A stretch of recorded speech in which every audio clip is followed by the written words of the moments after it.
Burnley welcomed Brighton to Turf Moor on Saturday, in a match from which, relatively, there were no drastic takeaways from a purely footballing perspective, unlike a few of the matches that took place on the day.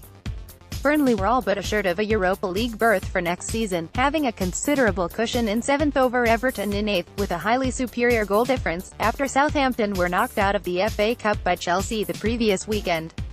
Brighton, at the time of writing, stand 5 points clear of the drop zone with 3 games to play.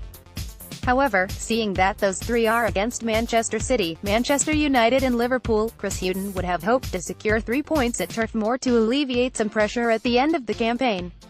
Burnley started as expected, with Nick Pope keeping Tom Heaton confined to the bench. Ashley Barnes looked to continue his fine goal-scoring form, starting alongside Chris Wood in a 4-4-2, pivoted in midfield by Jack Cork and Ashley Westwood. Brighton did opt to change things up a little, with Bruno starting at right back for the second game in succession.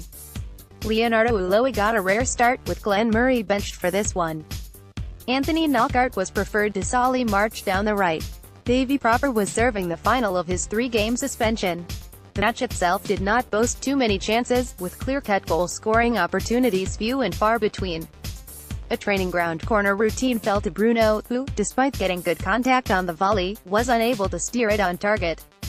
Burnley's first big chance was straight out of those video game compilations in which the ball simply refuses to cross the line, with Gudmundsson's free kick causing utter chaos in the Brighton box, but despite the best attempts by Jack Cork and co to somehow steer the ball over the line, the visitors survived the scare, as the post repelled Kevin Long's effort. That was about as interesting as the half got, with both sides content to work their way around the opposition in a safety-first manner, rather than go all in for the glory. The second half was a replication of the first in many ways. Gudmundsson's set pieces continued to ask questions of the Brighton backline, but the latter were able to come up with the answers to them all. Pascal Gross shone going forward, but he was able to orchestrate the scoring of a goal. Unfortunately, the match was overshadowed by an act of unacceptable behavior by a group of Burnley fans, whose booing of Gaëtan Bong was condemned by Chris Hughton, with the FA following suit. The latter then went on to release a statement. The FA considers the behavior of some supporters on Saturday towards Gaëtan Bong to be unacceptable. It needs repeating, following the recent disciplinary matter, that there was no suggestion by any party involved in that case that the player made a malicious or fabricated complaint. The FA was wholly satisfied that the complaint was made in absolute good faith.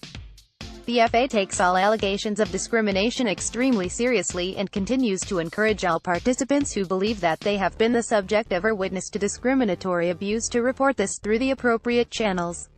A football match that made news for all the wrong reasons. Written by Ayush Verma. Related.